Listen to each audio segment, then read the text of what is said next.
Hello and welcome back to a new syntax lecture. In today's lecture we discuss clauses. Now first off, let's just suggest that sometimes a clause could be a sentence, but sometimes multiple clauses create one sentence. Now first let's just start by getting to know what the major components of a clause is. The clause is made up of a subject and what we call a predicate. Now this looks a lot similar to how we used to draw our trees, a TP, a DP subject, and a VP, right? So that's our subject and this is the predicate. Now our subject essentially tells us what the clause is about.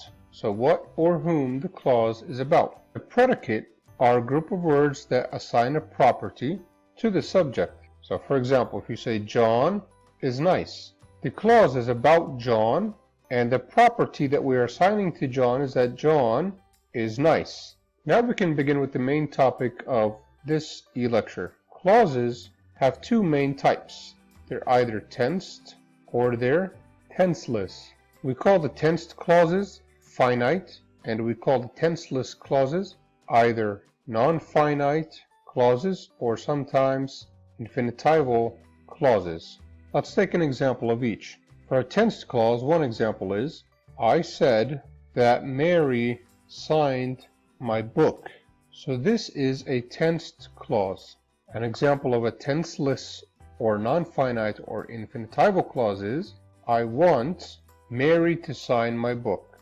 This is the tenseless clause. Now, generally speaking, it's fairly easy to identify them. You can feel that there's tense in this clause, so you know that this is something that happened in the past. But to this one you can't really assign any time to it. It's just general speech about wanting Mary to sign my book. So this is tenseless. But it's not always that easy to distinguish between tensed and tenseless clauses. So let's take a look at some ways that we can distinguish. So the first way we can distinguish if it's tensed or tenseless is just by trying.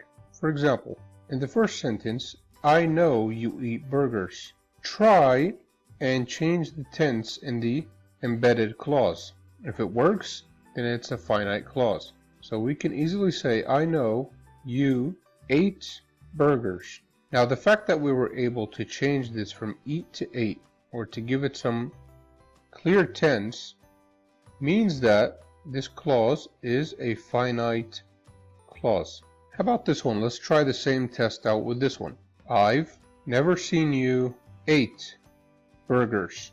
The result, as you can tell, is an ungrammatical sentence. Therefore, this clause is non-finite or tenseless. The second test to distinguish is to ask, is this subject obligatory? If yes, and if no, will lead to different results. Here's an example. So in this sentence, I think that he eats burgers. The he here is obligatory, so we cannot say I think that eats burgers. That would be an ungrammatical sentence. But in this case, I want him to eat burgers. The him is optional. This is the subject of the clause. But I can also say I want to eat burgers. Now this means something different, but nevertheless we can still do without the subject here. There is no subject in this clause, right? So therefore this sentence is tenseless or non-finite. If the subject is obligatory, that means it is tensed or finite. The third test is to look at the complementizer used. Now this is not a surefire test, but it's pretty close. If the complementizer used is that or if, then most likely you're dealing with a tensed clause. If the complementizer is for, then most likely you're dealing with a tenseless clause. So notice the difference in these sentences here. I know that Mary is here. The complementizer used is that. And as you can see quite clearly, there is tense. In this one as well, the complementizer is if, and as you can see, there is tense. Here, the complementizer is for, and it's pretty clear here that there is no tense. This is tenseless.